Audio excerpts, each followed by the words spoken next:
Ceci explique cela. Merci à vous d'être aussi nombreux de mémoire et j'ai vu la construction du spa. C'est la première fois que je vois autant de monde, donc c'est une très bonne nouvelle. Davia me contredit, c'est vrai ou pas? C'est la première fois en tout cas que l'on refuse des classes, paraît-il. En tout cas, moi, j'avais jamais vu ça. Donc c'est une très bonne nouvelle. Alors je suis très heureux de pouvoir accueillir Boris Cyrulnik, qui nous fait le plaisir, l'honneur de nous donner une conférence exceptionnelle, éducation et guerre en Méditerranée. Alors le titre peut nous laisser un peu songeur, un petit peu inquiet. Je voudrais remercier tout d'abord Valériane Grisogni, que je ne vois pas, qui est là.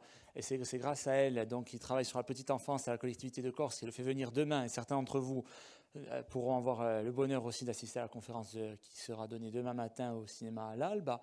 Remercier aussi notre ami commune Michel Lelec et notre ami commun José Lanzigne, grâce auquel j'avais eu le plaisir aussi de vous rencontrer il y a quelques années. Et l'ensemble, disons, des personnes qui ont pu organiser aussi cet événement aujourd'hui, qui se réalise, disons, au sein de la chaire UNESCO Devenir en Méditerranée. Alors, c'est le premier événement donné par cette chaire, disons, depuis la signature officielle il y a une dizaine de jours. Donc, on commence bien, on commence fort. Alors, ça sera peut-être dur de tenir la cadence, mais on va essayer de s'y tenir.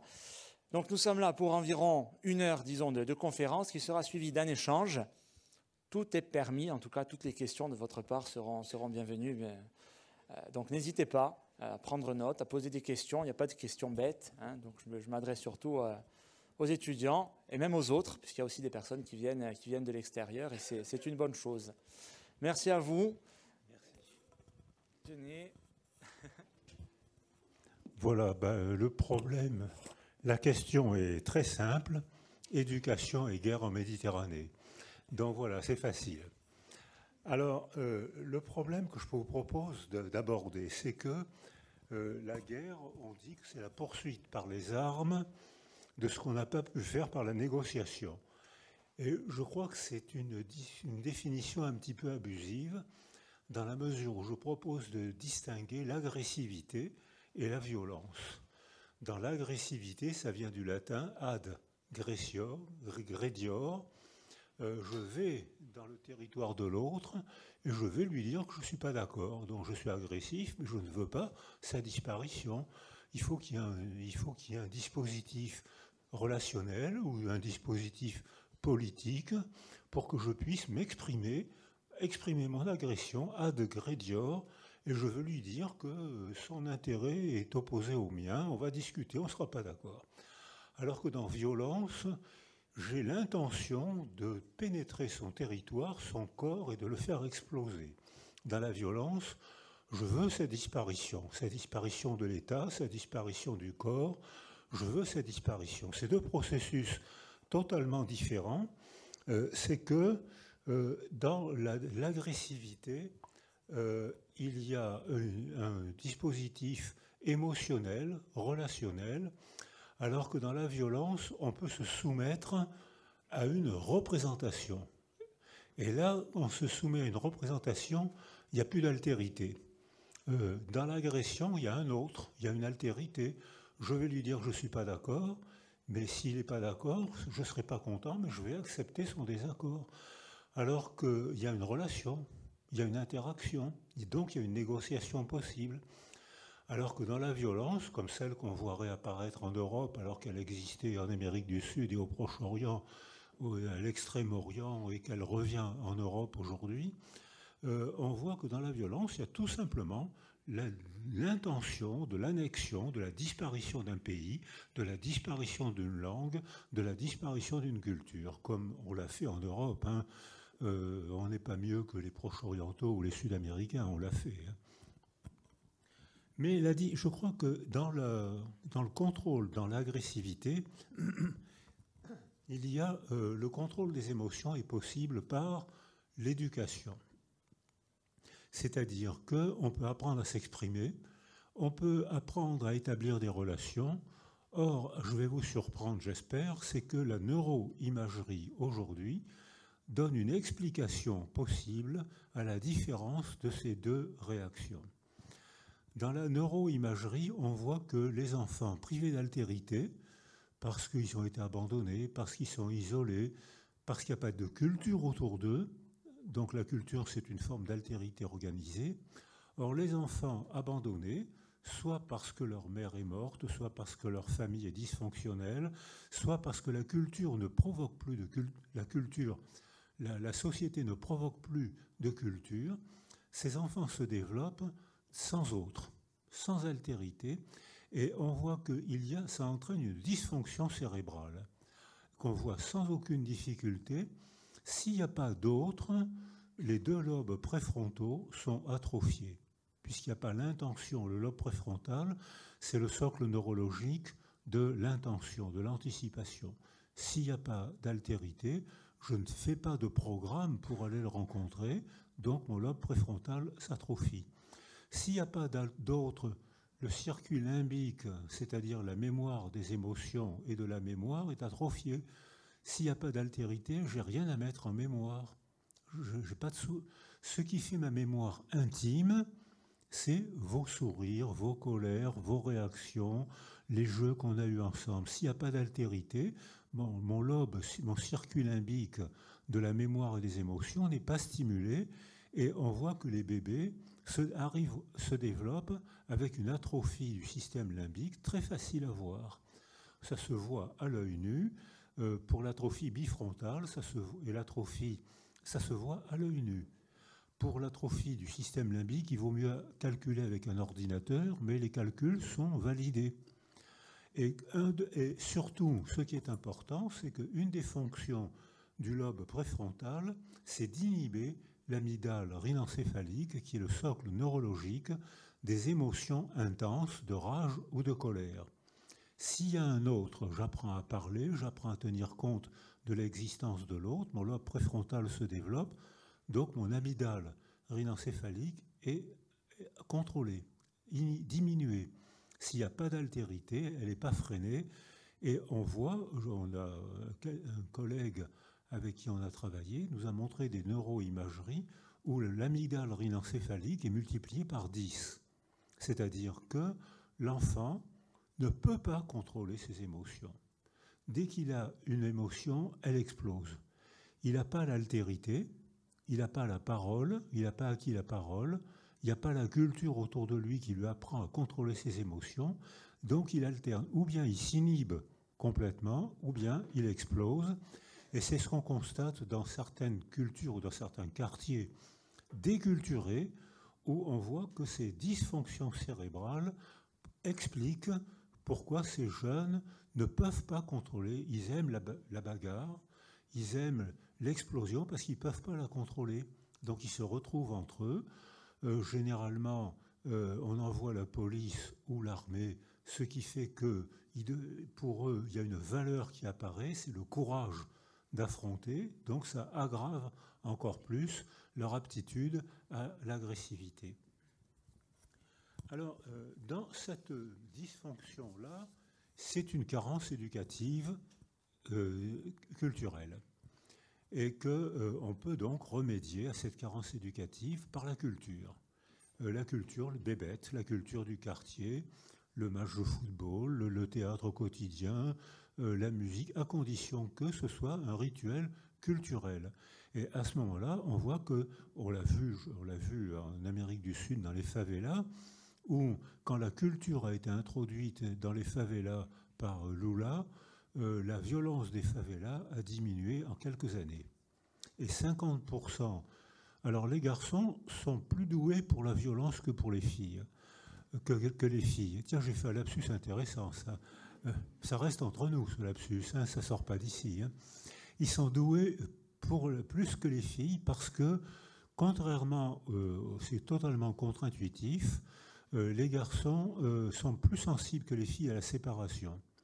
Et que lorsqu'ils deviennent anxieux, très souvent, ils réagissent à cette forme d'angoisse par des explosions de colère, alors que les filles, en cas de séparation, se confient plus facilement, elles ont la meilleure amie, et elles trouvent des substituts affectifs qui leur permettent, très petites, d'apprendre à contrôler l'émotion, alors que les garçons l'apprennent plus difficilement et plus tard.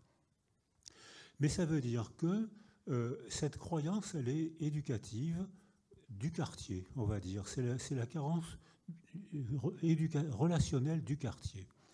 Alors que la carence, il y a une autre forme, la violence, c'est rien ne peut m'arrêter. Il n'y a pas d'altérité parce que je suis soumis à un seul récit. Ceux qui sont linguistes dans la salle ont lu Victor Klemperer, Le langage totalitaire, où il explique très clairement que lorsqu'il y a un seul récit autour de soi, et si on intègre, les enfants intègrent ce récit, donc il n'y a pas d'altérité, donc rien ne peut les arrêter. Ils passent à l'acte au nom de la morale, puisqu'il n'y a pas d'altérité, il n'y a pas d'autre récit. Il n'y a qu'une seule représentation, un seul Dieu, une seule culture, un seul chef. Que ce chef soit religieux, laïque, idéologique ou parfois même scientifique, s'il n'y a pas d'autre récit, on se soumet à une seule représentation et là, on trouve moral de faire disparaître l'autre. Et vous remarquerez qu'actuellement, la plupart des guerres sont des guerres de croyance. C'est qu'on croit qu'on a une seule nationalité, donc on veut détruire les autres, ce qui se passe actuellement en Ukraine. Il faut que ce pays disparaisse, il faut que cette langue disparaisse, c'est la disparition de l'autre, donc c'est l'exemple d'une soumission à un seul récit, et là il n'y a pas d'autre récit, donc il est moral que l'autre disparaisse. Et on voit que toutes les grandes dictatures ont utilisé des grands récits pour légitimer la disparition de l'autre. Et dans ce cas, il est très bien, c'est nécessaire de se dire persécuté pour légitimer sa propre violence. Je suis en légitime défense. Donc c'est normal que je me défende et que je passe à l'acte. Alors, la carence éducative précoce, voilà, ça c'était l'introduction. Maintenant, je vais passer quelques minutes sur la carence éducative précoce des premières années, qui explique ce qu'on appelle les incivilités des garçons plus que des filles, qui ne peuvent pas contrôler leurs émotions et qui passent à l'acte. Et ensuite, je ferai la deuxième partie que je viens de vous proposer, c'est-à-dire la soumission à une seule culture, c'est-à-dire une culture sans autre culture. Or, il y a une situation tragique, c'est l'exemple de Ceausescu, où j'étais en Roumanie souvent avant la chute de Ceausescu, et j'y suis retourné avec Xavier Emanueli, qui était le président du SAMU, de Médecins du Monde, et j'y suis retourné après la chute du mur, et c'est à ce moment-là qu'on a découvert les 200 000 enfants isolés en carence sensorielle totale pour une décision politique, éducative, criminelle. Il faut que les femmes travaillent 14 heures par jour, 6 jours par semaine pour rembourser la dette, mais il n'y aura pas de crèche, il n'y aura pas de maternelle, il n'y aura pas d'assistante maternelle, et elles seront surveillées parce que l'avortement est interdit, donc elles seront surveillées pour qu'elles mettent au monde le plus d'enfants possible dont culturellement, socialement, elles ne pourront pas s'occuper. Et cette pensée politique criminelle a fabriqué 200 000 enfants roumains qu'avec Serban Ionescu, Violeta Stan, j'ai eu l'occasion, Xavier Emanueli, j'ai eu l'occasion de voir à Bucarest, à Timișoara. Tous ces enfants étaient gravement altérés parce que la politique éducative les avait isolés sensoriellement. Ils étaient seuls, personne ne leur parlait. Comment voulez-vous qu'ils apprennent à parler? Personne jouait avec eux. Ils ne savaient pas sourire, ils ne savaient pas soutenir le regard. Ils passaient le temps à se balancer. Lorsqu'ils avaient une émotion trop forte, ils s'auto-agressaient avec une violence que je ne supportais pas. Ils s'auto-agressaient en se tapant la tête par terre ou contre les murs, comme beaucoup de praticiens ont sûrement eu l'occasion de le voir dans la salle. Un enfant en carence affective s'auto-agresse avec une violence insupportable pour nous, témoins. Et quand les enfants on s'approchait d'eux, on déclenchait une émotion, ils se tapaient la tête contre les murs ou la tête par terre, et on avait peur qu'ils se fassent mal, donc on avait envie de les ramasser, donc on aggravait leur peur de l'altérité. Ils n'étaient pas apprivoisés, ils n'étaient pas accoutumés à l'altérité. Donc on aggravait leur peur et ils s'auto-agressaient encore plus. Et il a fallu longtemps pour qu'on comprenne qu'on ne pouvait pas les aborder comme on le fait avec un enfant qui se développe bien et qui a appris à soutenir le regard, qui a appris à sourire, qui a appris à comprendre les mimiques faciales de la mère, base de sécurité primordiale, inévitable, nécessaire, puisqu'on est tous nés d'une femme. Mais tant que l'utérus artificiel ne fonctionne pas, on continuera à naître des femmes. Mais l'utérus artificiel, c'est peut-être pas pour demain. Et je ne sais pas si ça sera bien. Mais pour l'instant, donc, on voit que cette privation politique, éducative, culturelle précoce avait privé ces enfants qui ne savaient plus décoder les mimiques faciales, les gestes et bien sûr les mots, puisqu'ils ne savaient pas parler, donc on ne pouvait même pas leur expliquer ce qu'il fallait faire. Les Roumains ont très bien réagi, notamment sous l'impulsion de Șerban Ionescu et de Violeta Stan. Ils ont très bien réagi, ils ont récupéré à peu près 100 000 enfants. Donc 100 000 n'ont pas été récupérés, et 100 000 sont aujourd'hui des adultes très altérés. C'est-à-dire que cette base de départ a été ratée pour des raisons éducationnelles, pour des raisons de carence éducative précoce, sourire, jouer, taper dans les mains, enfin tout ce qu'on fait avec les bébés préverbaux. Ayant été privés de cette banalité nécessaire du quotidien, leur cerveau était dysfonctionnel. Alors, moi, je n'ai pas fait les résonances magnétiques nucléaires, mais j'ai obtenu quelques scanners de ville, où dans les scanners de ville, on voyait sans difficulté l'atrophie bifrontale, les atrophies ventriculaires, que s'il y a des neurologues dans la salle, on voit sans difficulté. En revanche, c'est Nelson, Fox et Zina qui, eux, plus tard, ont fait des neuroimageries qui permettent de décrire et d'affirmer ce que je vous ai proposé tout à l'heure, la dysfonction cérébrale mesurable provoquée par la carence éducative. Ces enfants ne peuvent plus ne pas exprimer leur agressivité contre eux-mêmes d'abord et contre les autres en vieillissant et contre eux-mêmes en devenant adolescents. C'est-à-dire qu'on a l'explication neurologique conséquence d'une décision politique criminelle. Alors, lorsque on a continué, Nelson et Zina ont fait des observations et des dosages et des mesures, mais si j'arrête mon raisonnement maintenant, vous allez déprimer.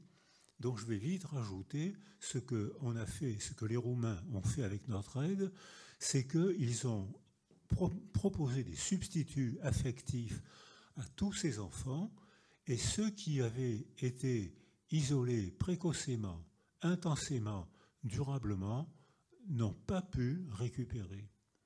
Mais les 100 000 qui ont été isolés précocement, un peu plus tard, avec une base de sécurité, avec moins longtemps et moins intensément, ceux-là ont été récupérés.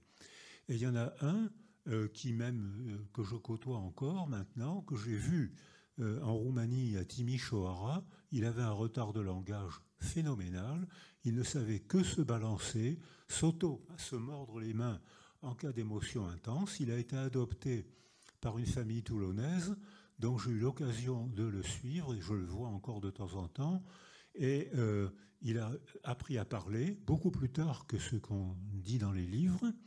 Il a appris à parler, donc il a appris à décoder les mimiques faciales, donc il a appris à se socialiser. Je suis en train de décrire les premiers temps du processus de résilience. C'est-à-dire qu'il a rattrapé son retard, il a fait de bonnes études, et actuellement, il est professeur d'université, ce qui prouve quand même qu'il y a des séquelles.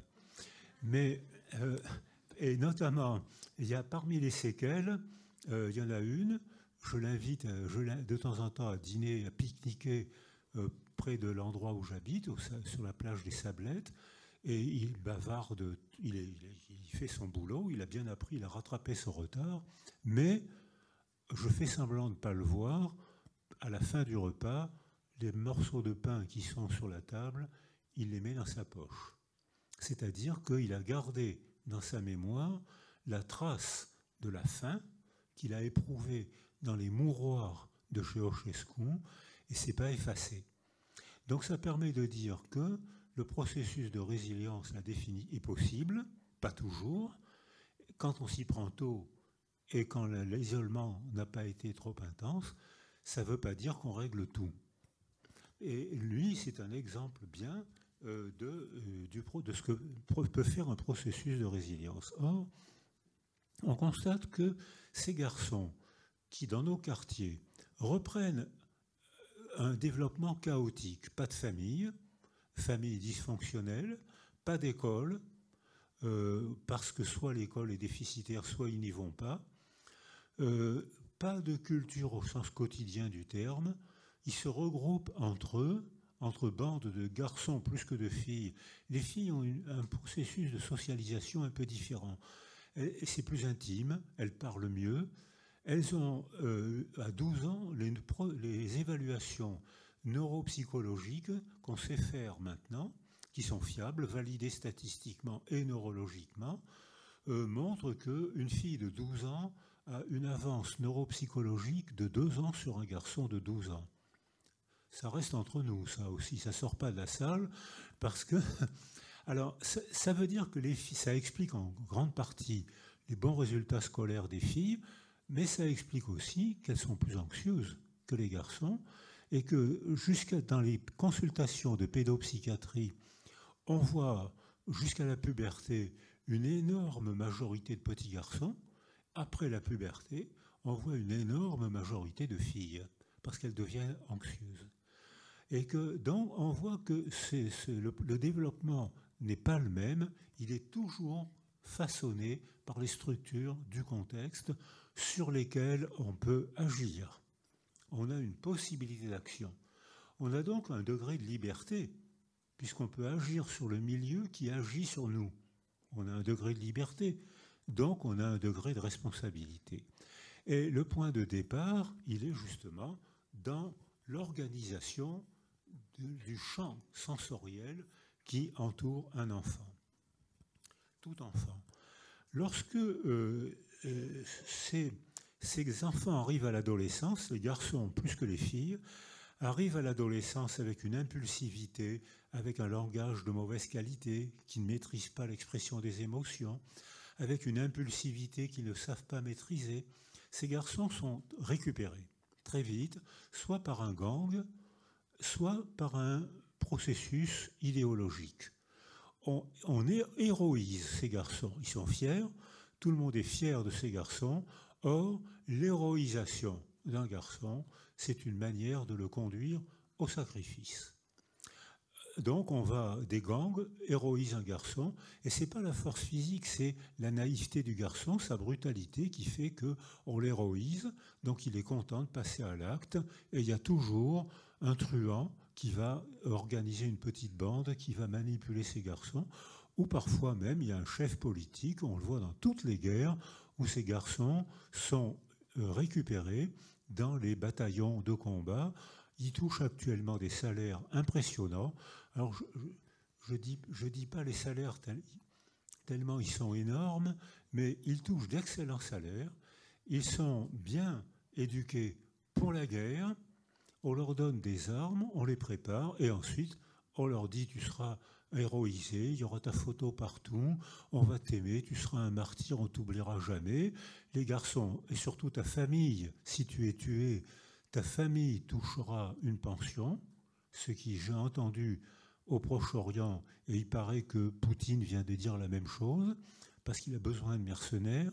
Donc ces garçons sont récupérés, on les héroïse, c'est-à-dire qu'ils sont escroqués par la culture en échange d'un salaire confortable qu'ils donnent généralement à leur famille, et s'ils meurent, ça leur donne de l'argent à leur famille. Donc c'est une récupération, c'est une escroquerie culturelle. Mais ça existe dans toutes les guerres.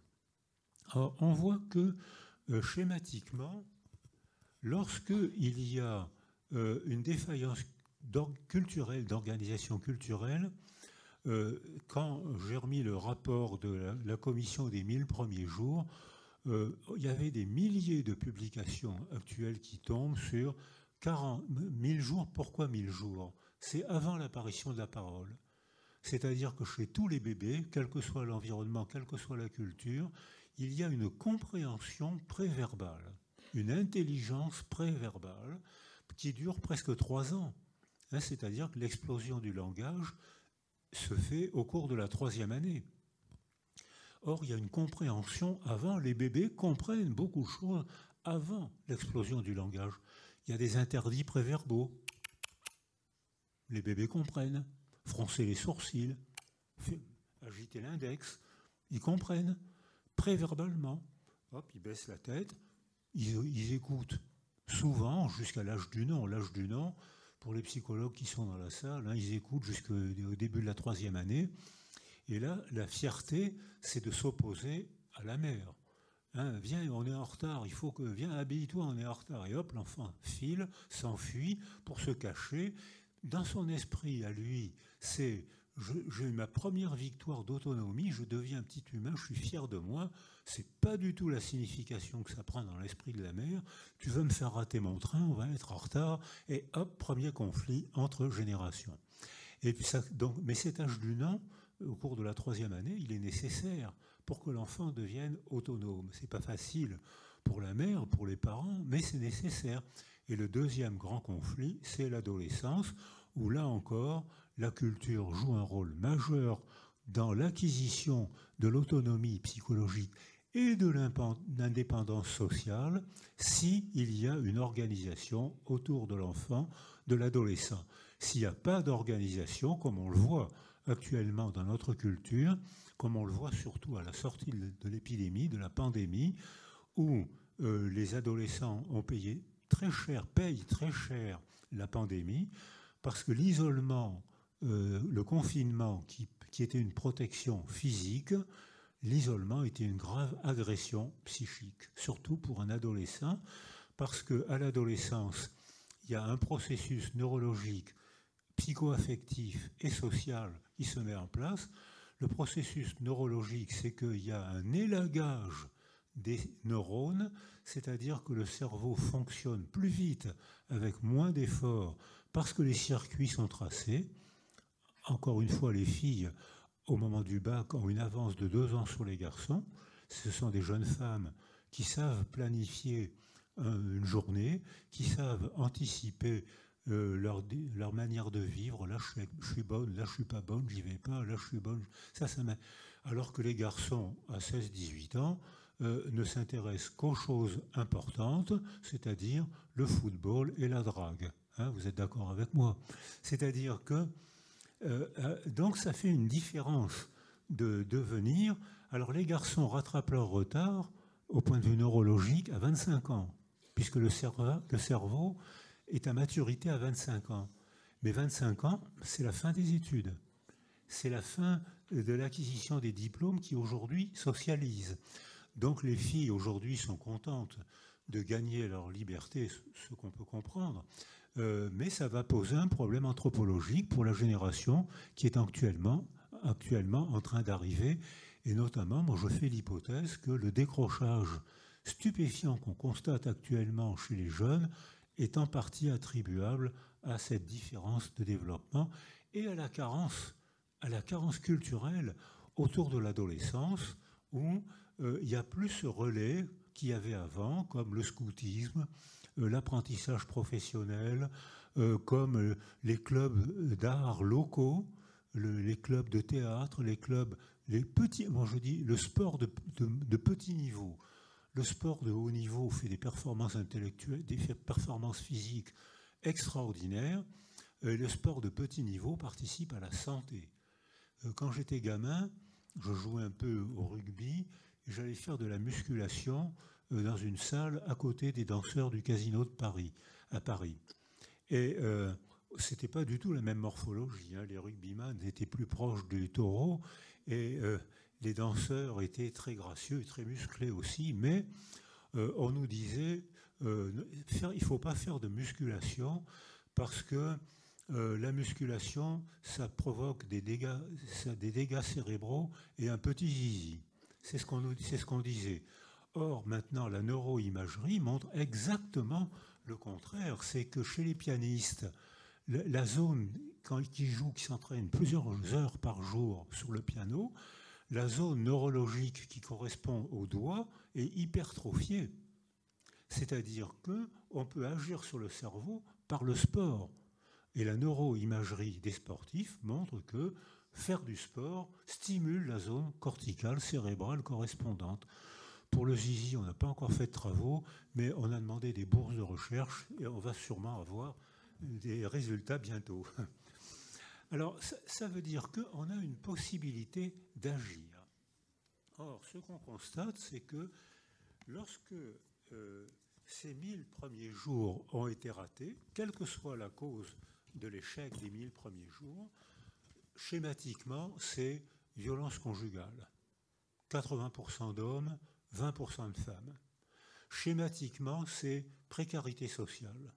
Précarité sociale, le frigidaire est vide, je ne sais pas où on va dormir ce soir, la mère, le père sont anxieux, l'enfant n'a pas la niche affective sécurisante qui lui permet de se développer et il acquiert une dysfonction cérébrale provoquée par une défaillance sociale. Donc c'est des raisonnements qui sont loin. Hein. On était formés, on a tous, les anciens surtout, on a été formés par une cause provoque un effet. Si vous voulez le prix Nobel, il faut raisonner comme ça.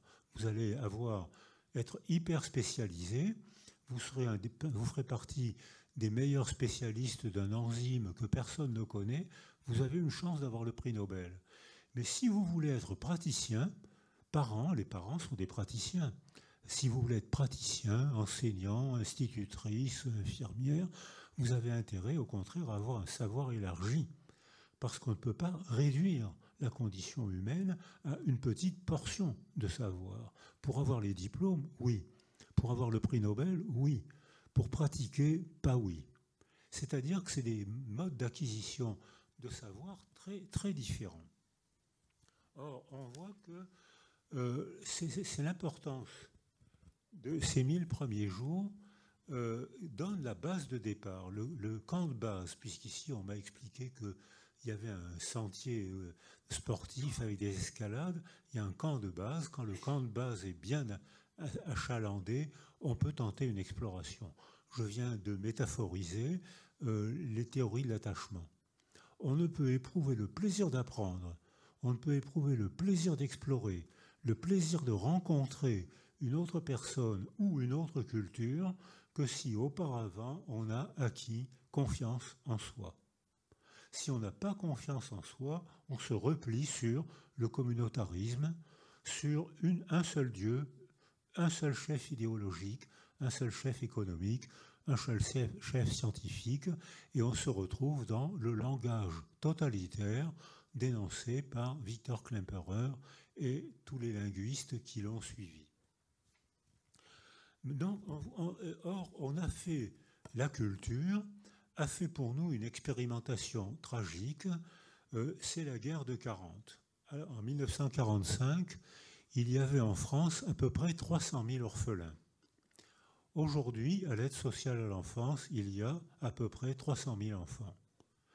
Ces orphelins de la guerre de 40, aujourd'hui, ils ont passé l'âge de la puberté et ils ont passé l'âge de l'adolescence. On a le retour de la vie qu'ils ont menée. Le coup dans le réel, ils l'ont subi. L'orphelinage, les institutions, pas toujours tendres, parfois même très brutales, ils ont connu ça.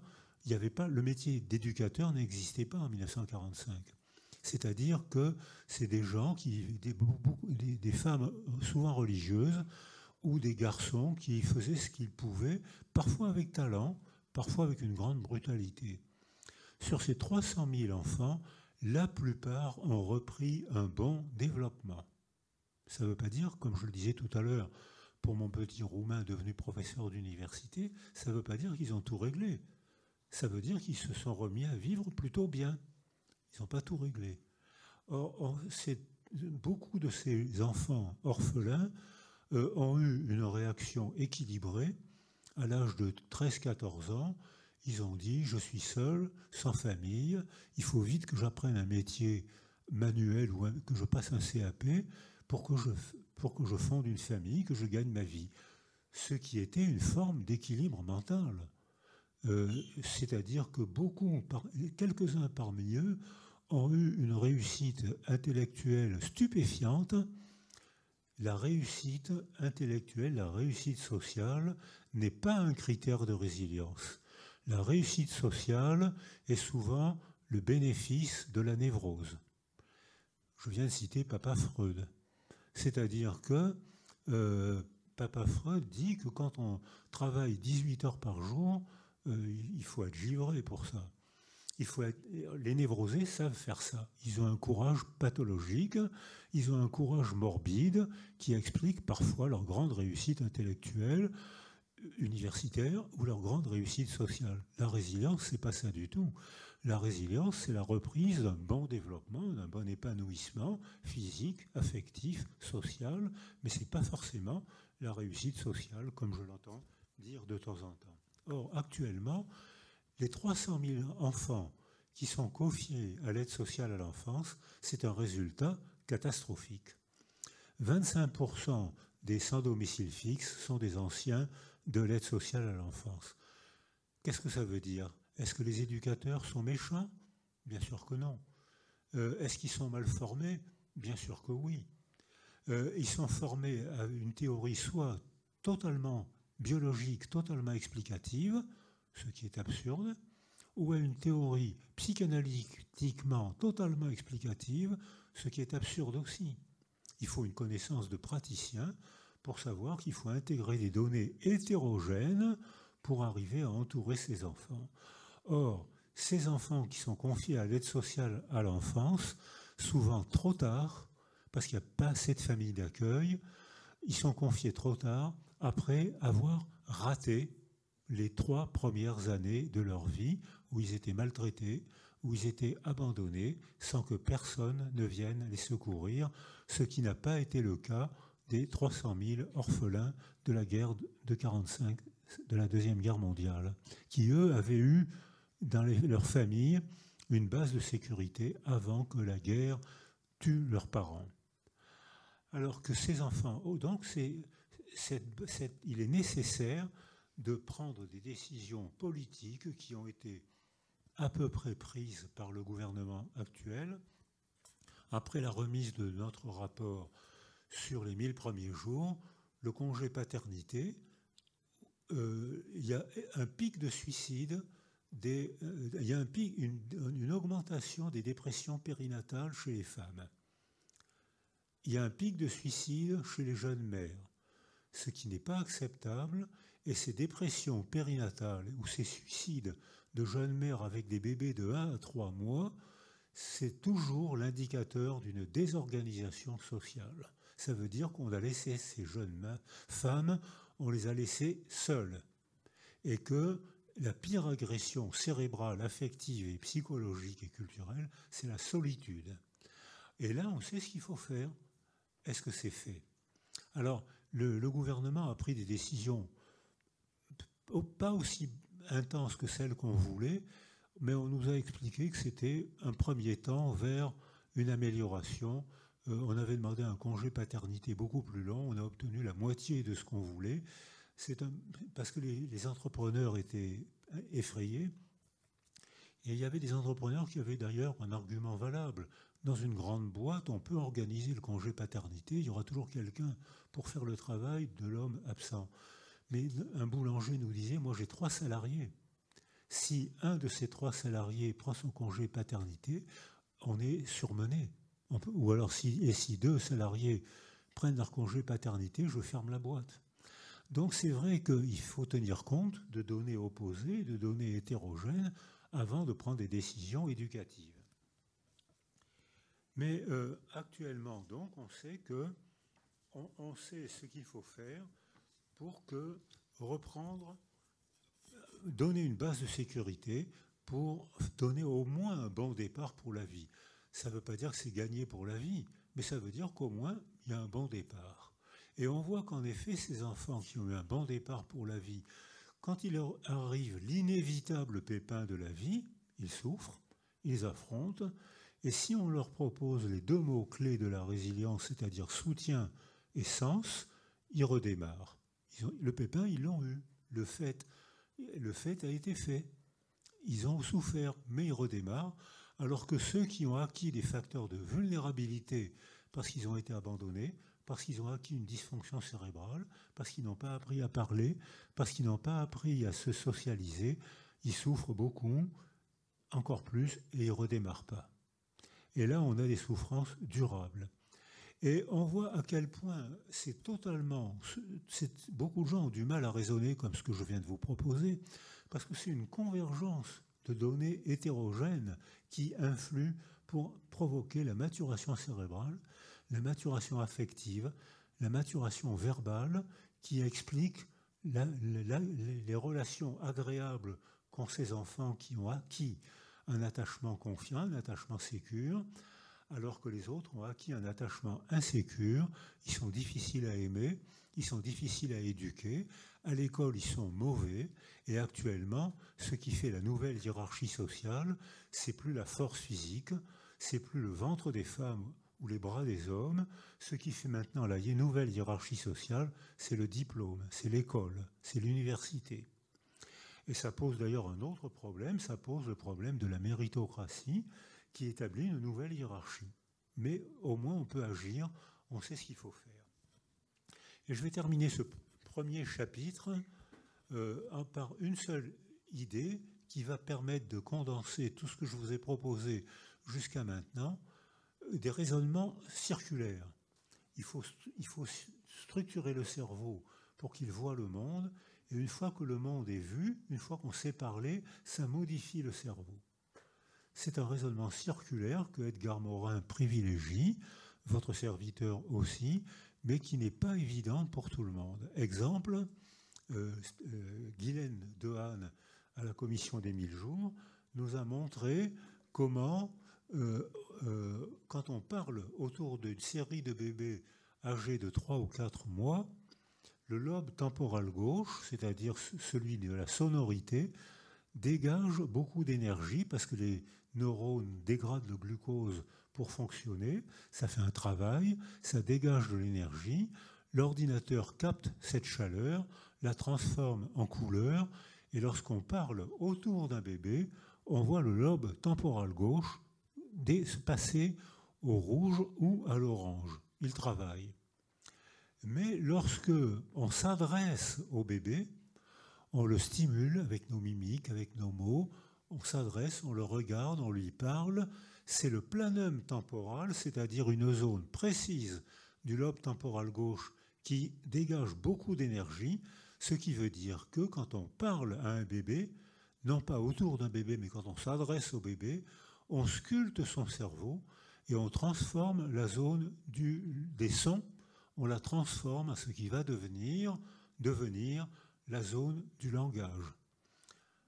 À moi, Françoise Dolto, elle avait décrit ça avant tout le monde, mais elle n'avait pas les capteurs techniques qui permettent d'affirmer qu'elle avait raison. Elle avait un instrument de mesure pas très scientifique qu'on appelle le pifomètre. C'est-à-dire qu'elle avait compris, comme elle baignait tous les jours avec les bébés, elle avait compris que leurs réactions n'étaient pas les mêmes. Mais elle n'avait pas l'outil technique qui nous permet de montrer, d'illustrer, de photographier, de doser à quel point elle avait raison. Donc elle a été moquée, elle a été crue, c'est un domaine de croyance où elle a été moquée, mais elle n'avait pas la démarche scientifique qui permettait de prouver qu'elle avait raison. Alors maintenant, je ne vais pas regarder ma montre. Combien ?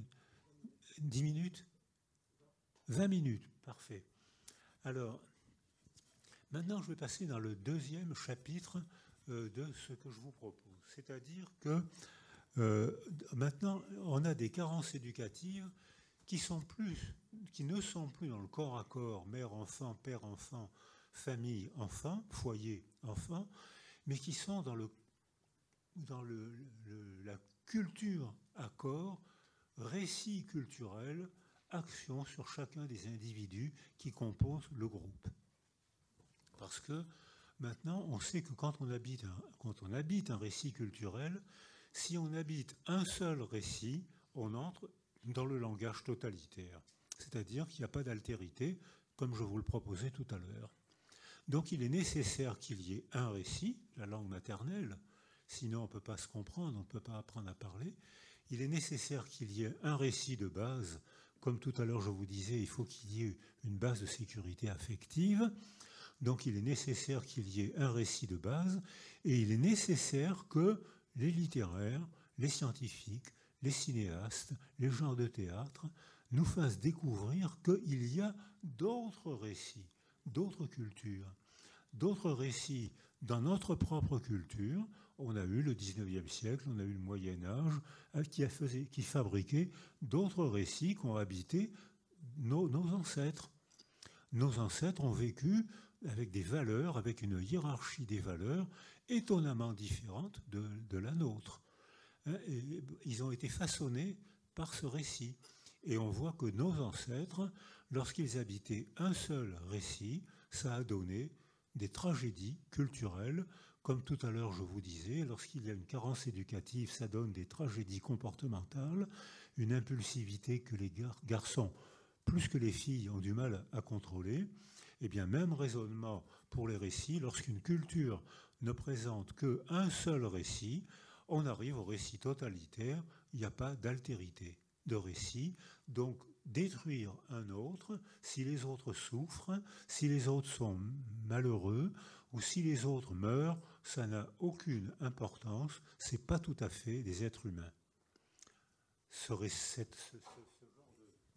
genre de réaction, on l'a entendu au moment du génocide du Rwanda, où les Hutus disaient c'est quand même pas grave de tuer les Tutsis, puisque les Tutsis sont des cancrelats.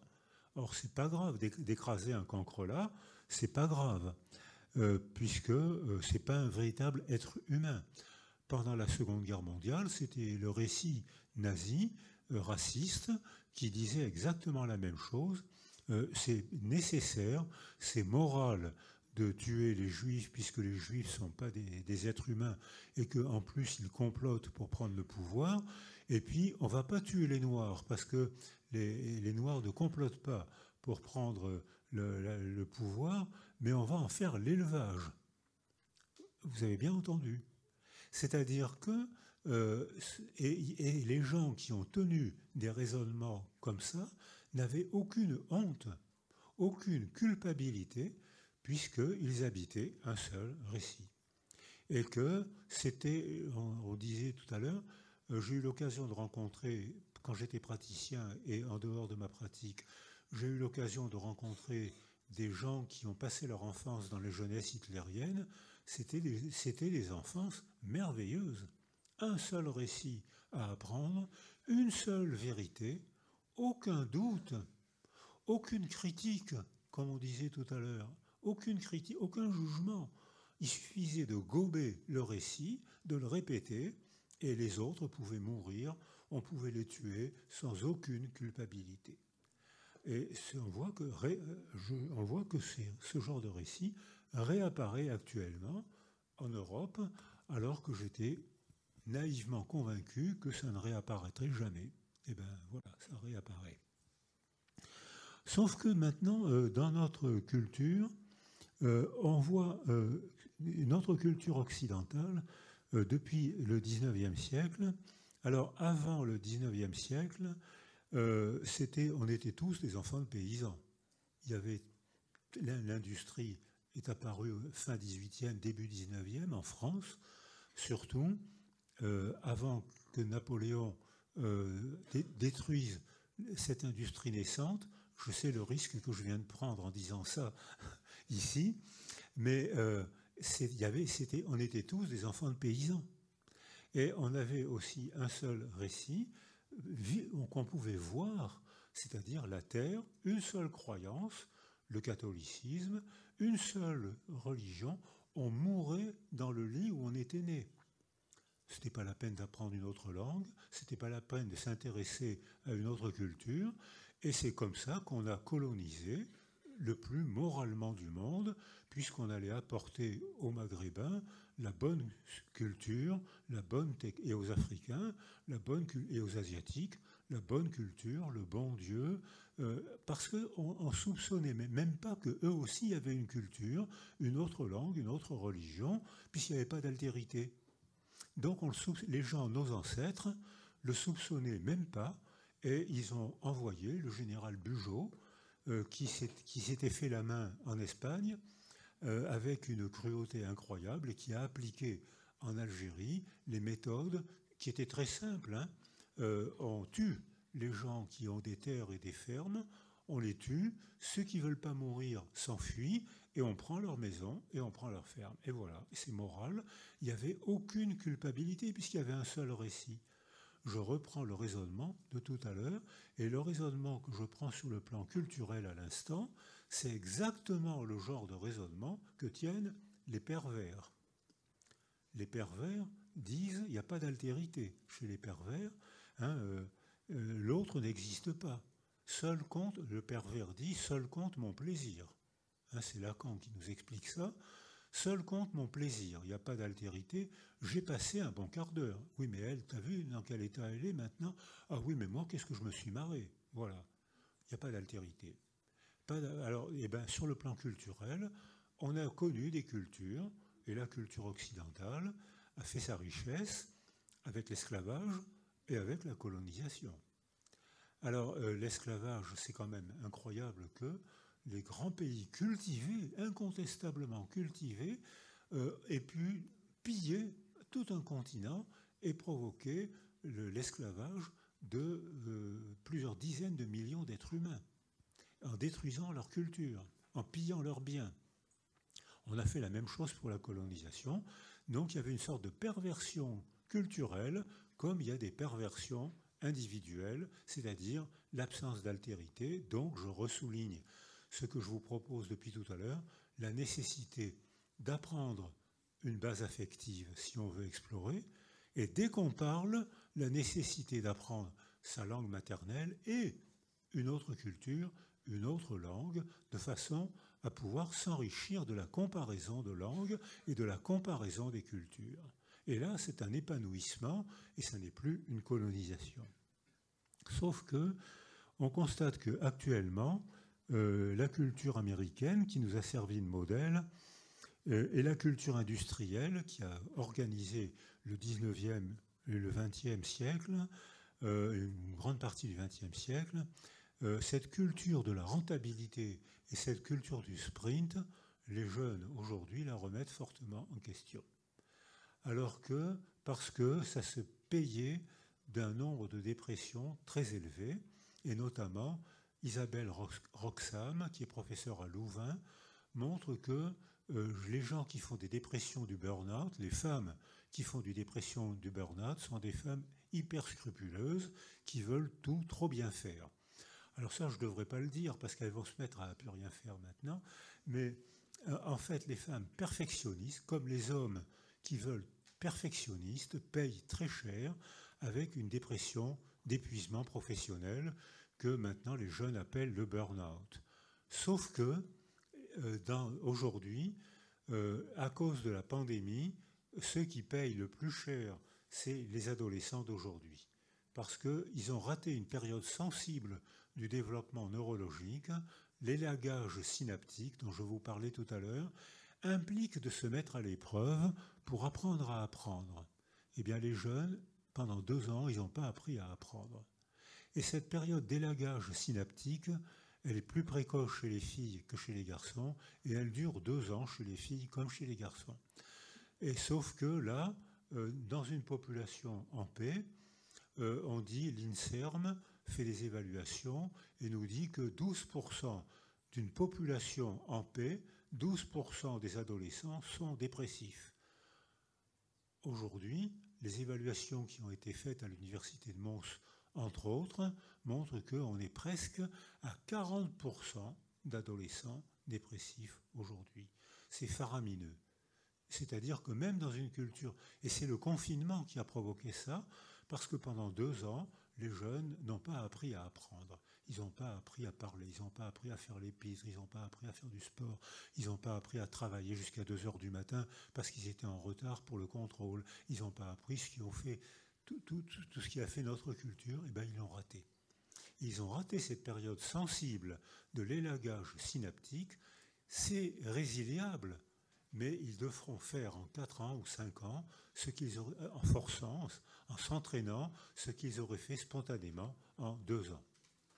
Donc c'est résiliable, mais ça va changer la manière de travailler à l'école et surtout, ça va changer la manière de travailler à l'université, surtout que je fais partie d'une génération où 3% des enfants allaient jusqu'au bac. Actuellement, je crois que ça dépasse les 90%, c'est ça. Donc, nous, on était 3%, les autres allaient à l'usine, à l'apprentissage ou à la maison. Donc ça veut dire que les conditions de développement sont totalement différentes. Le sprint n'est plus valorisé comme il l'a été, et on se rend compte qu'on peut agir sur tous ces points qui agissent sur nous.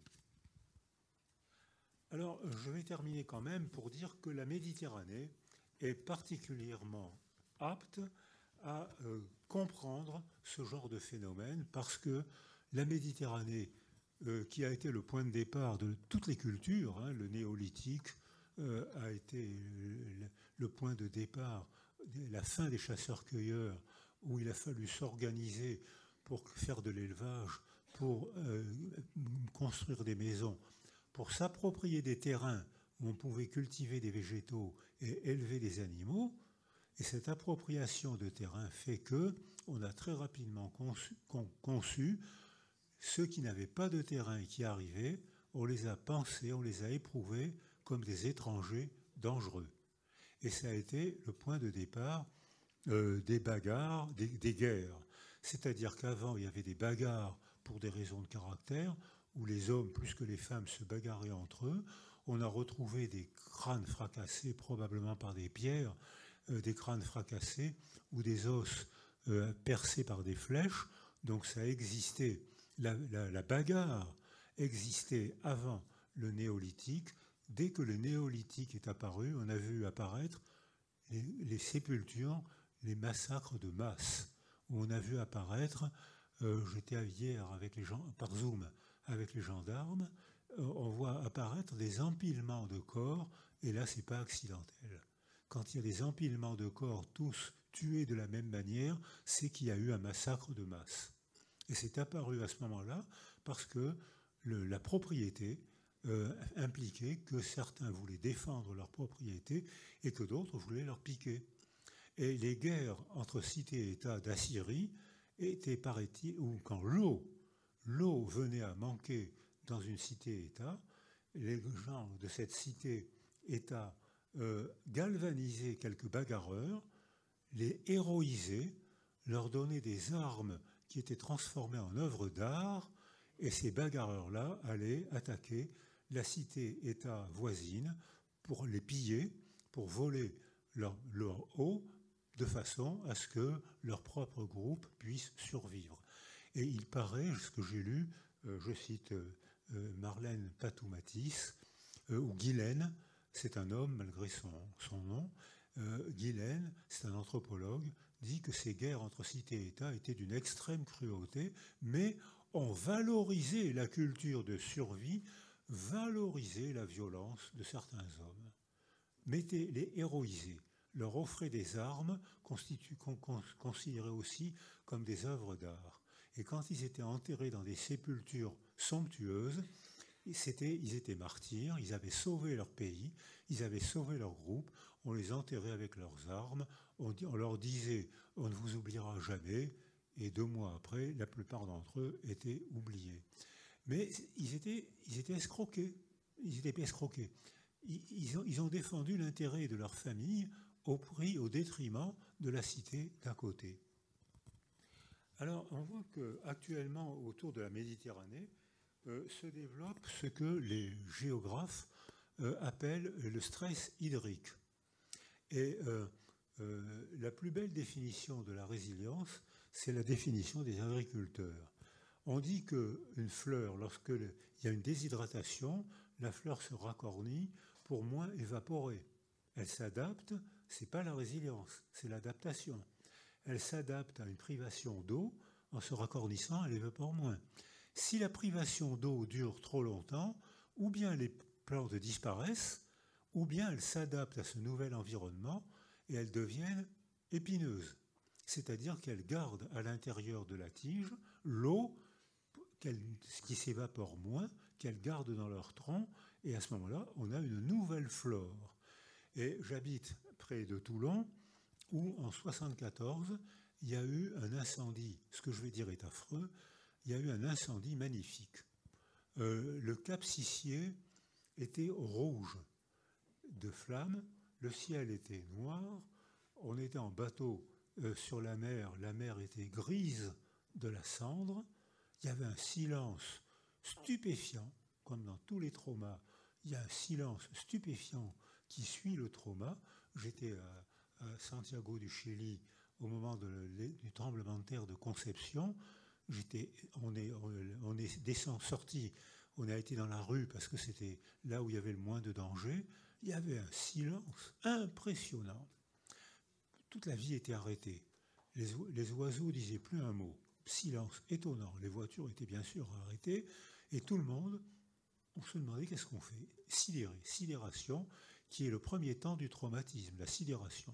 La vie revient quand on est sécurisé. Si on n'est pas sécurisé, la vie ne revient pas, c'est le syndrome psychotraumatique.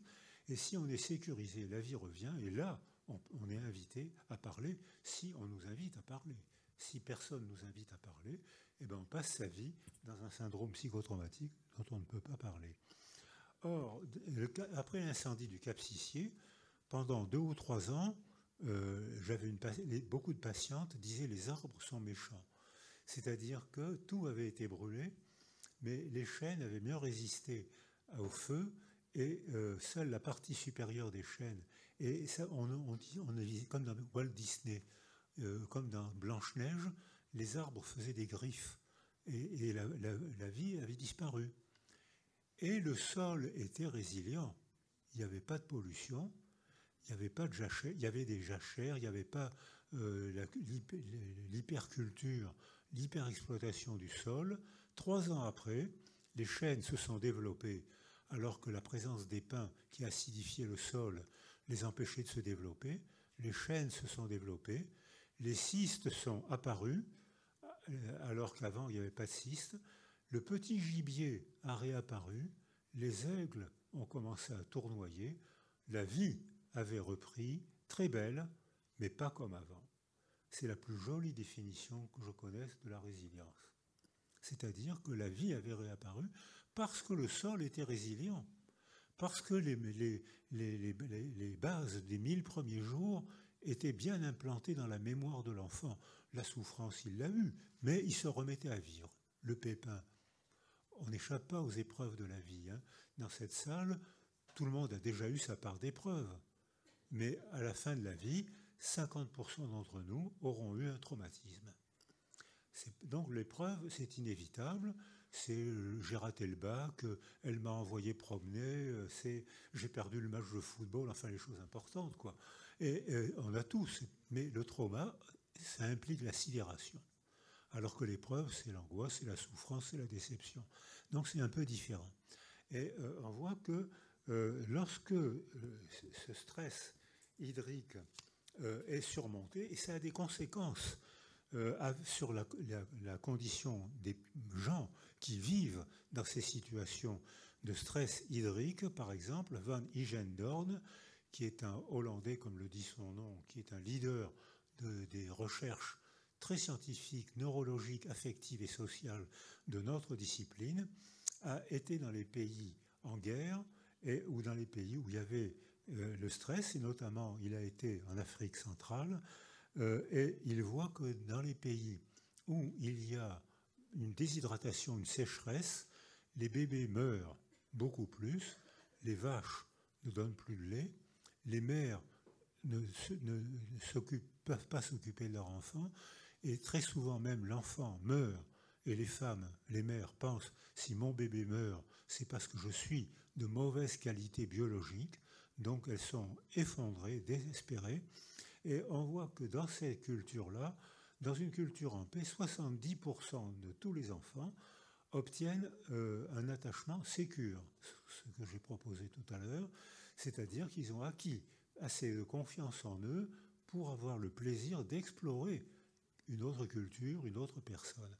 Et c'est dans ces cultures-là, ce n'est pas 70% d'enfants qui ont acquis un attachement confiant, c'est 30%. Dans notre culture occidentale en paix, 5% des enfants ont acquis un attachement confus, c'est-à-dire pathologique. On ne comprend pas ces enfants, ils ne nous comprennent pas, ils ne savent pas parler, ils parlent par des cris ou par des coups, ils se socialisent très difficilement. C'est 25 à 30% dans ces pays en stress hydrique. C'est-à-dire qu'on voit comment même le sol, même le climat participe au développement des enfants, des végétaux, comme je disais tout à l'heure, des animaux et de nous-mêmes, comme je disais tout à l'heure. Alors, 5 minutes. Alors, on voit que ce qui se passe autour de la Méditerranée, c'est ce qui nous attend autour de la Méditerranée. C'est-à-dire qu'on a déjà en Syrie, en Jordanie, en Israël, en territoire palestinien, il y a déjà des stress hydriques. Donc il faut qu'il y ait des politiques de partage de l'eau. Il y a eu un accord de paix entre la Jordanie et Israël, où les Israéliens savent dessaler, ils ont dessalé la moitié nord du lac de Tibériade et ils ont partagé l'eau avec les Jordaniens. Mais ils n'ont pas partagé l'eau avec les Palestiniens parce qu'il y a des problèmes politiques et qui font qu'ils ne peuvent pas passer de contrat. Alors que le stress, il est climatique, la politique empêche de faire une politique d'un partage de l'eau. Donc les Jordaniens payent et les Palestiniens payent encore plus. Donc ce dessalage de l'eau de mer, maintenant il y a un dessalage qui se fait entre la mer Rouge et la mer Morte. Et il commence même à y avoir un dessalage de la Méditerranée. Mais pour ça, il faut qu'il y ait des ententes politiques. Alors il y en a une entre le Liban et Israël à propos d'une poche de gaz qui a été trouvée, et il paraît qu'il y a eu une entente commerciale. C'est pas commercial, c'est que s'il y a du gaz, ces deux pays vont pouvoir continuer à se développer, mais les autres pays qui sont à côté n'ont pas participé à l'accord. Donc on peut prévoir des migrations, et on peut prévoir, comme je l'ai vu au Liban, où actuellement Hafez el-Assad et surtout Bachir el-Assad, on était en Syrie à l'époque d'Hafez el-Assad, qui avait commencé à préparer des accords de paix que Bachir el-Assad a complètement disqualifiés. Or, il y a un stress hydrique, il y a un manque d'eau, et Bachir el-Assad s'en occupe pas. Donc le peuple syrien, qui est un peuple cultivé, dans un pays avec une immense culture méditerranéenne, immense, eh bien maintenant ils fuient, ils sont dans des camps de réfugiés au Liban et en Jordanie. Donc on voit que ces accidents climatiques ont des retombées politiques, techniques et politiques majeures et graves. Et la dernière fois que j'étais au Liban, il y avait 2 millions de Syriens dans des camps, et actuellement en Syrie, il y a des petits Français qui sont en Syrie, dans des camps en Syrie. C'est des petits Français. Donc normalement, la France devrait récupérer ses enfants pour s'en occuper. Et pour l'instant, la récupération est mauvaise. Récemment, il y a eu 10 mères avec leurs enfants qui ont été rapatriés en France, et les mères ont été emprisonnées. Qu'est-ce que vont penser les enfants du pays qui emprisonnent leur mère? Donc, alors que si on s'y était pris dès le début, on pouvait avoir une chance de défanatiser ces enfants, que je compare un petit peu, c'est des enfants, ils se sont laissés embarquer par leur mère, leur père, et surtout par une culture. On aurait pu secourir ces enfants en s'en occupant très tôt, notre gouvernement n'a pas voulu le faire, alors que j'avais été reçu par les décideurs qui m'avaient dit on va le faire, et quelqu'un d'autre est intervenu, et il a eu un poids supérieur au mien. Le gouvernement français intervient au compte-gouttes, donc on peut prédire que ces enfants-là seront difficiles parce qu'ils ont été recueillis trop tard. Et surtout, on voit apparaître Bernard-Henri Lévy critique notre culture en disant elle est beaucoup trop médicale, ce qui est vrai. Pendant les guerres napoléoniennes, un blessé était laissé par terre dans la boue et dans la glace. C'est seulement à partir de l'invention de la Croix-Rouge qu'on a commencé à s'en occuper. Et avant, les blessés mouraient. Il y avait ceux qui mouraient d'un seul coup, c'était les vénards, et ceux qui mouraient dans la boue en 4 jours ou 3 semaines. Donc, et voilà, c'était la guerre, on disait que c'était comme ça, on acceptait. Et puis maintenant, on médicalise tout. Or, on voit que depuis qu'on médicalise la naissance, c'est quand même un phénomène assez naturel, la naissance. Eh bien, quand on médicalisait pas la naissance, il y avait énormément de morts en couche, ce qui explique que l'espérance de vie des femmes, jusqu'à 1861, la découverte de Semmelweis, la prophylaxie de l'accouchement, les femmes avaient une espérance de vie de 36 ans. Ce que j'ai vu quand j'ai travaillé au Congo avec l'UNICEF, au Congo RDC avec l'UNICEF, aujourd'hui, l'espérance de vie des femmes est de 40-45 ans.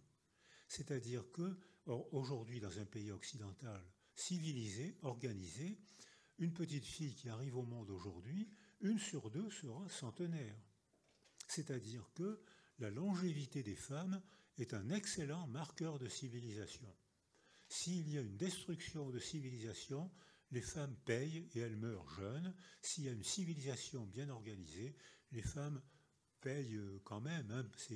Nous, les hommes, la grossesse nous est épargnée, mais elles payent quand même, mais elles vivent longtemps et elles peuvent faire des performances individuelles, personnelles, qu'elles ne peuvent pas faire dans les pays pauvres ou non civilisés. Or, on voit aussi que la pandémie, récemment, a fait réapparaître les maladies du Moyen Âge. Au Proche-Orient, au Pakistan, le choléra redevient la maladie prioritaire.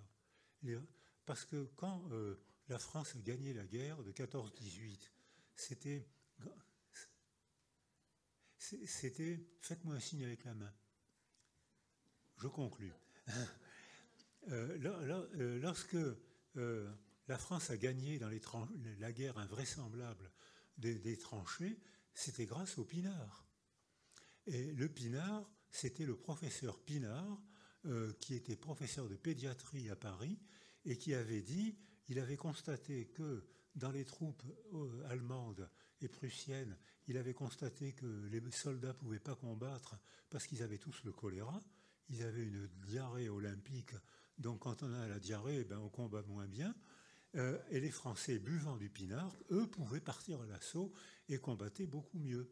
Donc, c'est devenu le quart du pinard que j'ai connu quand je faisais mes classes pour le service militaire. On nous donnait un gobelet en fer blanc, c'était le gobelet pour le pinard. Donc, mais ça veut dire que toutes les maladies réapparaissent et ces maladies du Moyen-Âge sont en train de réapparaître.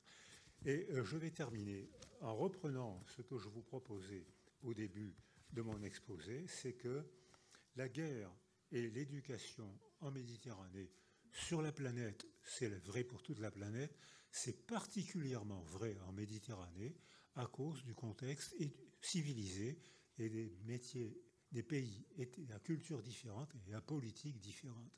Et on voit que s'il n'y a pas de culture éducative immédiate, l'affection familiale, l'école maternelle, les métiers de la petite enfance, les crèches, si on détruit ça, on va développer la violence individuelle qu'on appelle l'incivilité et la délinquance. Et si on se laisse piéger par un seul discours totalitaire, comme on le voit actuellement en Ukraine, et au Proche-Orient, eh bien à ce moment-là, on déclarera des guerres à nos voisins au nom de la morale. Donc je pense qu'avant mon exposé, vous aviez les idées claires. J'espère maintenant qu'elles sont confuses. Merci de m'avoir écouté.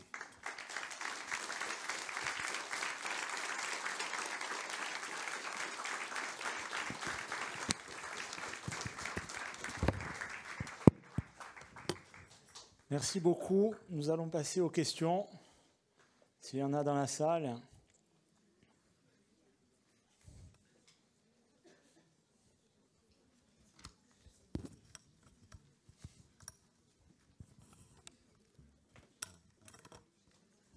Ah oui, non, pardon, je n'avais pas vu. Je ne voyais pas. Nous sommes à contre-jour.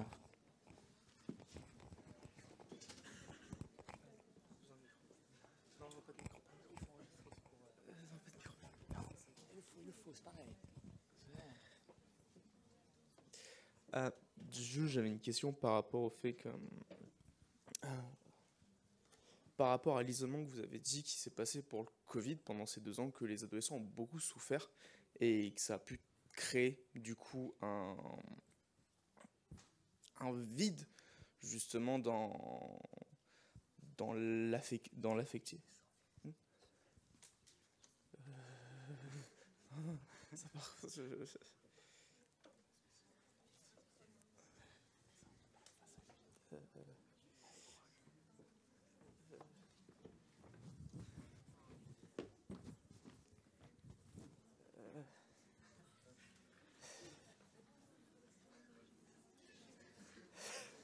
suis pas à l'aise sur scène. Mais ça va venir, ça va venir. Juste du coup, par rapport à cette carence qui a pu être créée par rapport au Covid, etc., on a vu aussi beaucoup d'amélioration de la connectivité, du coup. Et dans ce cas-là, ma question est, est-ce qu'on pourrait utiliser la connectivité d'aujourd'hui et son évolution de manière médicale, justement pour ces enfants qui ont des lacunes, du coup? Alors, absolument, merci pour votre question, parce qu'en effet, on voit que dans les catastrophes dites naturelles, le virus, ce n'est pas une catastrophe naturelle. Le virus, c'est notre civilisation qui l'a provoqué. C'est-à-dire qu'il y a en nous, dans nos intestins et autour de nous, des millions de virus qui sont bénéfiques, puisqu'ils participent dans nos intestins à la synthèse de la sérotonine et de la dopamine, qui sont 2 neuromédiateurs qui nous stimulent et nous euphorisent. Donc, merci les virus. En revanche, la civilisation d'hyperconsommation et hypercirculation a fabriqué le Covid. Notre organisme ne sait pas s'opposer au Covid, d'où le risque de mortalité du Covid si on n'avait pas fait le confinement. Et on constate que chaque fois qu'il y a une catastrophe, naturelle ou culturelle, la population se divise toujours en 2 parties. Une partie qui profite du malheur des autres et une partie qui est d'une générosité et d'un courage extraordinaire. Et notamment pour les inondations qui ont eu lieu près de Nice, ça a provoqué une solidarité extraordinaire pour les villages qui sont accourus pour aider les gens, les accueillir, les aider, et que cette solidarité a modifié la culture de ces villages, et ils ont gardé une amitié, ils font des fêtes, alors les deuils, les ruines, ils les ont eus, mais la culture de ces villages a redémarré de manière bénéfique. Et les enfants n'ont pas du tout les mêmes modèles d'identification. Dans la culture du sprint, ils ont un modèle d'identification, chacun pour soi, tant pis pour l'autre. Ça marche pour quelques-uns. Et même ça marche populationnellement. Dans notre culture du sprint, il y a une minorité de gamins que je trouve extraordinaires. Ils ont fait des bonnes études, ils ont fait les grandes écoles, ils courent le monde, ils parlent plusieurs langues, ils sont incroyablement riches, ils n'ont rien volé. Mais c'était les seuls qui étaient capables de pouvoir tenter cette aventure. Les autres, quand ils vivent loin d'une université, quand ils vivent dans des conditions de précarité, ils font de moins bonnes études. Et dans ce cas-là, on voit que, même on a évalué à Toulon, que les jeunes qui sont obligés de quitter leurs parents après le bac ont 50% de probabilité d'échec de plus que les jeunes qui restent près de leurs parents au moins pendant 2 ans après le bac. C'est des conditions sociales, c'est des conditions de civilisation qui font que la socialisation devient totalement différente. Et alors après le trauma, les modèles identificatoires des jeunes de ces villages de la région de Nice, c'était la générosité, la solidarité. Et on voit que ces enfants-là s'engagent très tôt dans des associations sportives, musicales, littéraires, enfin chacun fait ce qu'il sait faire, et que l'ambiance de ces villages a été métamorphosée.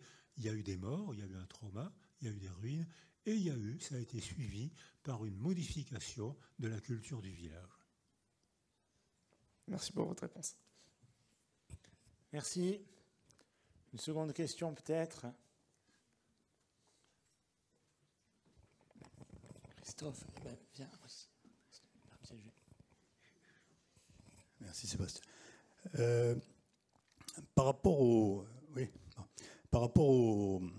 à l'intérêt de faire apparaître la richesse de la diversité culturelle, comme vous l'avez explicité, en Méditerranée, en Corse en tout cas, mais ailleurs certainement aussi, cette diversité-là, elle est déjà présente sur place.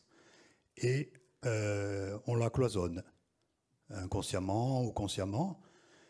Et on ne permet pas à cette diversité de faire apparaître vraiment même tout ce qui la relie, si on parle des religions du livre, etc. Je vais juste illustrer rapidement mon propos par une anecdote qui m'est arrivée ce matin, où je me gare sur un parking de HLM avec mon fourgon et ma barbe, et j'apprends par un voisin que je ne suis pas garé sur le parking pour les Arabes. Donc, j'utilise pour me défendre une arme atroce, puisque je lui parle en Corse. Et forcément, j'ai pu me garer là, tranquillement, puisque je n'étais plus garé au mauvais emplacement. Ces barrières-là, je la fais apparaître par cette anecdote un peu drôle, mais ces barrières-là, on les constate tout le temps. Et on n'arrive pas à passer outre, j'ai l'impression. Alors ça, moi je dirais que ce n'est pas la spiritualité. La spiritualité appartient à la condition humaine. La spiritualité, c'est esprit. C'est-à-dire que nous, êtres humains, on est capable de chercher à se représenter ce qu'on ne perçoit pas. Donc, ça peut être Dieu, ça peut être... Il y a 35 000 dieux actuellement sur la planète. 35 000. Chacun... Ça, c'est la spiritualité. Mais ça peut être la spiritualité laïque. C'est-à-dire, un laïque peut très bien... Le scientifique cherche à découvrir quelque chose qui n'est pas encore perçu, mais que la méthode scientifique va rendre perceptible. C'est-à-dire que là, ça c'est la spiritualité scientifique, laïque, religieuse, artistique, beaucoup artistique. Ça c'est ce que j'appelle la spiritualité, la transcendance, aller chercher quelque chose qu'on ne peut pas percevoir et dont pourtant on fait une représentation. Ça peut être une représentation artistique. La religion, c'est encore autre chose. La religion, c'est parfaitement culturel. Si vous arrivez au monde, en Égypte aujourd'hui, vous avez beaucoup plus de chances de devenir musulman que bouddhiste. Et ce que vous dites, c'est ni la spiritualité, ni la religion, c'est le communautarisme. C'est-à-dire que là, dans la communauté, on se protège, on se sent agressé, on l'est parfois on ne l'est pas et on se sent agressé. Et dans les deux cas, on se protège en se recroquevillant. On a peur de l'autre, comme je le disais pendant tout mon exposé, on a peur de l'autre et on se replie sur la familiarité. Et dans ce cas-là, n'importe qui de différent, pour la couleur de peau, pour la religion, pour ses origines, n'importe qui de différent peut être vécu comme un agresseur. Et le propre de la communauté, c'est de faire des clans. Et dans le clan, on est hyper moral. À l'intérieur du clan, il y a la solidarité, on se protège entre gens d'une même religion, d'une même couleur de peau, on se protège et on ignore celle qui n'a pas la même religion, la même couleur de peau. Et ça, c'est un piège du communautarisme, c'est-à-dire c'est le retour au clan, et ça c'est toujours source de bagarre, et c'est toujours source, comme vous venez de le signaler, c'est toujours source de brutalité verbale qui souvent prépare la brutalité physique. Merci. Une nouvelle question.